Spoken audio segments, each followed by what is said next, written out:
finca de oro. Factores como la dieta alimenticia y los cambios repentinos en la rutina de las aves ocasionan afectación en la postura de las codornices. Para evitarlo, les daremos prácticas recomendaciones. Si tanto la raza Brahman como la Romo Sinuano se destacan en la producción de carne, ¿qué le aporta una a la otra en cruzamiento? Hemos invitado a un experto para que nos ayude a solucionar el interrogante. Entre más cantidad de plantas sembradas, mayor será la producción. Aunque la lógica es obvia, al momento de ponerla en práctica debe tener en cuenta labores tan importantes como el tutorado. Le invitamos a que nos acompañe en este recorrido agropecuario por Colombia, en el que aprenderemos cómo obtener un mejor rendimiento de la finca de oro. Y a partir de este momento iniciamos con todos los temas agropecuarios aquí en Caracol Televisión. Saludo cordial para todos los televidentes que están con nosotros a esta hora. En la cría o explotación de las codornices, el manejo que se tenga en cuanto a la nutrición y los cambios repentinos en estas aves pueden ser factores que alteran la postura y de ahí depende obviamente la rentabilidad del coturnicultor. Para iniciar en esta mañana, nosotros hemos preparado un informe en el que daremos a conocer cuáles son otras situaciones que alteran el normal funcionamiento de estas aves.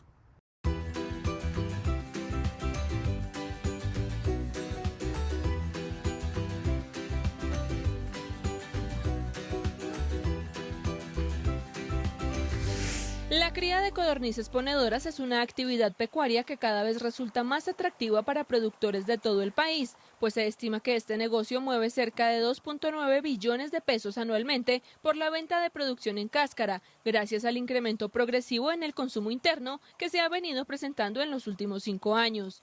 Sin embargo, tenga en cuenta que el éxito del negocio está en alcanzar un equilibrio en las posturas de las aves por medio de estrategias que permitan brindar las condiciones adecuadas a las codornices y asimismo mantener una estabilidad y rentabilidad en la producción del huevo. Nosotros aquí en la granja recibimos aves de 30 días de edad, más o menos a los 10 días después de que llegan, ellas están empezando a soltar huevito, a iniciar postura, y a los 2 meses de edad ya deben estar sobre el pico de postura o la producción más alta, que es sobre el 80-85%, dependiendo cómo haya salido pues la genética del lote, dependiendo también el manejo que se dé aquí en granja y el ambiente que hayan tenido ellas, entonces alcanzan en un muy buen manejo hasta el 90% en ese pico de postura. Y luego empiezan ya a bajar y se mantienen sobre el 70-75% de postura. En promedio, un lote de codornices puede mantenerse en producción durante 50 semanas, logrando estabilidad en el pico de postura durante 4 o 5 meses. Luego de este tiempo, el productor puede notar que este índice disminuye hasta un 60%. En ese momento, el criador puede llevar a cabo una selección, procurando retirar las aves de menores rendimientos. Nosotros logramos alargar lotes pequeños hasta las 70-80 semanas haciendo la selección de la postura. Y vamos descartando esas aves, las vamos sacando, algunas pues las donamos aquí a los vecinos para que ellos la consuman como carne, haciendo énfasis en que son aves de descarte que no les van a poner huevos en su casa, sino que son para consumo. Otras las arreglamos como carne para consumo interno y una parte muy poca la sacamos a ferias comerciales. Una codorniz ponedora debe iniciar su etapa de postura con un peso entre 125 y 130 gramos a los 60 días de vida. Lograr esto depende en gran medida del manejo nutricional que se le brinde al ave durante sus diferentes etapas fenológicas, pues una mala alimentación puede ocasionar, además de bajo peso, debilidad en los huesos y decaimiento. Depende de la edad inicialmente, porque es cuando ella ya se desarrolla, y del manejo que se le dé. Obviamente pues está en la alimentación. Si ella tiene una buena cantidad de proteína al inicio o al desarrollo, pues va a llegar a su peso adecuado y se va a desarrollar muy bien y va a empezar su postura normalmente. Son muy estrictas en la cuestión de los horarios, o sea, siempre su cantidad de alimento, estas aves están consumiendo entre 22 y 25 gramos al día. Entonces, en 3 comidas que les damos nosotros. Entonces, siempre los horarios son muy exigentes en los horarios y en la marca de la comida. Siempre debe ser la misma marca porque el cambio las afecta. Son muy sensibles, son muy palatibles seguramente, porque si ellas desconocen de una marca a la otra y también paran la postura. Estas aves consumen en promedio el doble de agua en relación con la cantidad de concentrado que ingieren por día, pues generalmente este alimento cuenta con altos porcentajes de sal. No brindar un balance en este aspecto puede ocasionar variaciones en el tamaño de los huevos y cerramiento del oviducto. Las codornices son muy exigentes en cuanto al manejo, en cuanto al personal, a la alimentación, en cuanto a la bebida.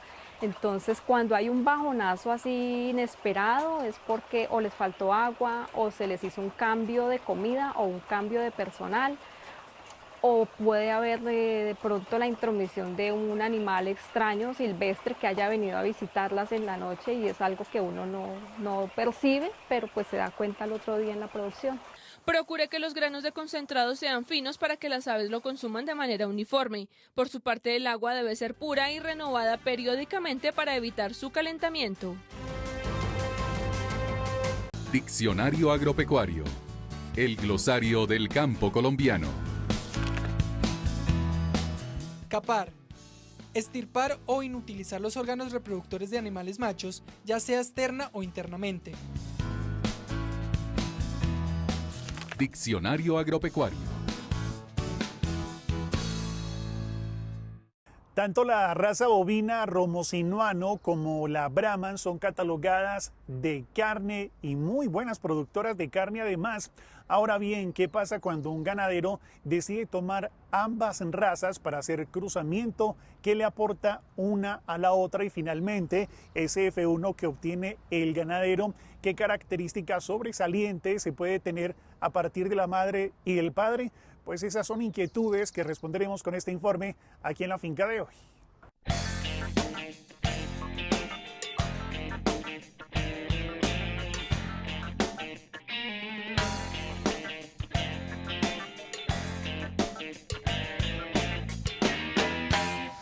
Potencializar las características de dos razas, lo cual se denomina como vigor híbrido, es el objetivo del cruzamiento entre bovinos, en este caso de toros romosinuanos por hembras Brahman.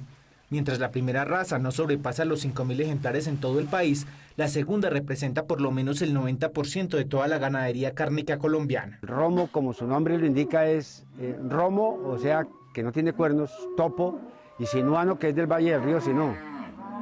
Y esa característica es dominante. Según nuestro entrevistado, médico veterinario de profesión y presidente de la Asociación de Criadores de Ganado Criollo de los Llanos Orientales, ASOCriollanos, es paradójico que se estén desaprovechando características de gran interés económico, de las que son portadores los animales romosinuanos y que se imponen en los cruces sobre la raza Brahman, mejorándola tanto a nivel productivo como de manejo, puesto que por su adaptación y resistencia evita que se tenga que invertir dinero en químicos para el control de parásitos, por ejemplo. Cuando se hibridan con el Brahman, que tiene un intervalo entre partos mucho más largos, el F1 mejora ese rasgo, esa característica. Mejora también la habilidad materna. Estudios realizados demostraron que con la sangre del romosinuano el 70% de las hembras Brahman redujo el intervalo entre partos a menos de un año. Físicamente, el híbrido, a pesar de carecer de cuernos, perdió la jiba propia del ganado cebú y las orejas tomaron su forma mediana y puntiaguda. En el caso del color, domina en este caso el color del romo sinuano, y por eso la mayoría de todos los terneros que ustedes ven ahí, unos más colorados que otros, porque unos son media sangre, otros son 3/4, entonces es una dilución del color, es decir, los genes que controlan los dos colores se están entremezclando. Reproductivamente y a manera de anécdota, nuestro entrevistado cuenta que alguna vez introdujo un toro criollo en un lote de 140 hembras de descarte por difícil preñez, y a los 3 meses, cuando se aprestaba para sacrificarlas, encontró que 107 estaban preñadas. Comparando el macho cebú con el taurino, indica que el primero sirve varias veces a una sola vaca, es decir, que es monógamo, mientras que el segundo es polígamo y prefiere la monta en horas de la noche, cuando la temperatura ambiental favorece la preñez. La edad del primer parto de la novilla pura romo sinuana está alrededor de los 36 meses. La edad del primer parto de la Brahman está alrededor de los 40 meses. ¿Sí? Y la edad del primer parto de la F1 está alrededor de 30 meses. O sea que estamos obteniendo con respecto al animal puro romo 6 meses de ganancia y con respecto al Brahman estamos obteniendo 10 meses. En la hibridación las ganancias de peso son notables desde temprana edad. A simple vista los animales adquieren el tamaño característico del ganado Brahman. El peso al destete del romo sinuano está alrededor de los 170 kilos promedio. El Brahma está alrededor de 180 kilos, es decir, el cebú pesa puro, comparado con el Brahman, 10 kilos más a los 8 o 9 meses de edad de promedio. El híbrido los está superando a los dos, por lo menos en otros 20 kilos, es decir, el híbrido está alrededor de 190 a 200 kilogramos de peso. A pesar de que la grasa en el ganado romo sinuano no se entremezcla en el músculo, es decir, que no es poseedora de marmoreo, sí se le atribuyen propiedades de terneza y se dice que el rendimiento de canal con el cruce es el mismo del ganado cebú, es decir, del 55%. El híbrido fácilmente puede alcanzar los 450 kilos, que es, digamos, como el peso ideal de sacrificio, los está alcanzando alrededor de los 22 meses, mientras que el cebú comercial está llegando con ese mismo peso a alrededor de 30 meses y más o menos a la misma edad, y de pronto con un poquito de menor peso lo está obteniendo el romo sinuano. El ideal del cruce sería llegar hasta la hibridación en cuarta generación, 15/16, es decir, 15 partes de sangre de ganado romo sinuano por una de ganado cebú, lo que permitiría crecer la población de la raza romo sinuana e ingresar esa cría al hato puro con la salvedad de ser un puro por cruzamiento. También permitiría pensar en programas de selección romo sinuana con propósito lácteo sin tener problemas de consanguinidad. Haga rentable su finca en un 2x3. Para tener salud de sus cerdas de cría, tenga en cuenta las siguientes recomendaciones. 1. Evalúe el verdadero impacto de tener un cerdo reproductor. Muchas veces este puede ser portador de virus que afectan el proceso dentro de la granja. Muchos porcicultores prefieren la inseminación.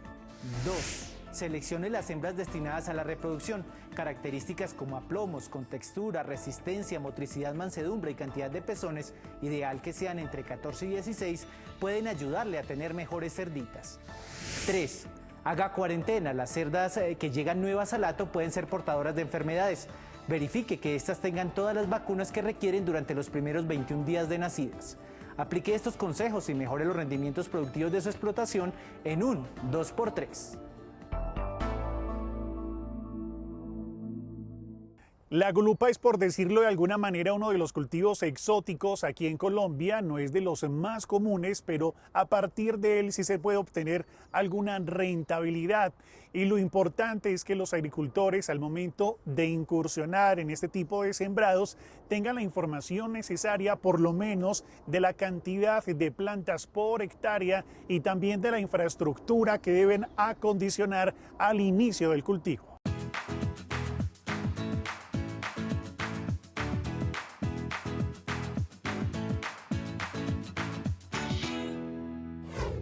Caracterizada por ser una planta trepadora, la gulupa requiere que las distancias establecidas para la siembra sean de 2.5 metros entre cada surco. Además, necesita de sostenimiento estable para iniciar su crecimiento, como el levantamiento con espaldera sencilla, actividad que también tiene como objetivo lograr en el cultivo una mayor densidad de plantas por hectárea. El tutorado arranca a los 2 meses de que se pasa la plantica a tierra. Y ahí llega un momento de que se manejan 2 ejes. Como se ve acá en la planta, cuando la planta bota muchísimos que se llaman acá chupones. Entonces se dejan los 2 más vigorosos y se cuelgan, que es el mismo sistema. Cuando no se realiza el sistema de soporte, se tiene hasta un 50% menos de producción. Además, si la planta crece en el suelo, la humedad incrementa, lo que hace que se vuelva más vulnerable al ataque de larvas y babosas. Primero se siembra la planta. Se necesitan postas de 320 con crucetas de 1.60. Más las que van en el techo, que solo se colocan en las esquinas de cada, y de pronto cuando el surco es largo, en la mitad del surco. Esas son de 90 centímetros. La cruceta de la cabeza al poste hasta abajo es de 40 centímetros, ahí se coloca la cruceta en la mitad. Cada posta va enterrado de 50 centímetros de profundidad. Hay postes de... Cada 2 matas hay un poste, porque esta planta crece mucho y el peso que va a tener es mucho. Acá se manejan 5 guayas, 2 guayas específicamente para las plantas, que es donde se va a colgar la planta y eso. Las otras 3 guayas se encargan de lo que es para sostener el plástico.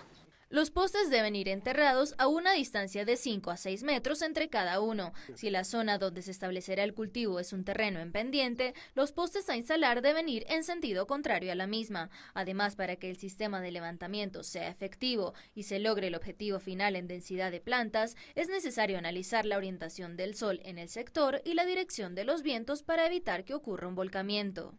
Luego de establecer el soporte, con fibras de polipropileno, las plantas deben ser amarradas en su base para guiar su crecimiento. Cuando éstas alcancen los alambres y puedan sostenerse, las fibras deben ser cortadas para no provocar daños en la planta. La planta de gulupa sube, como vemos acá, subiría de por ahí 250 sube. 250 y ella ya llega ahí y empieza a bajar. Esa es la medida ideal. Nosotros los tenemos como a 230, 240 la tenemos acá. A veces manejan más bajitas, pues eso ya depende del producto.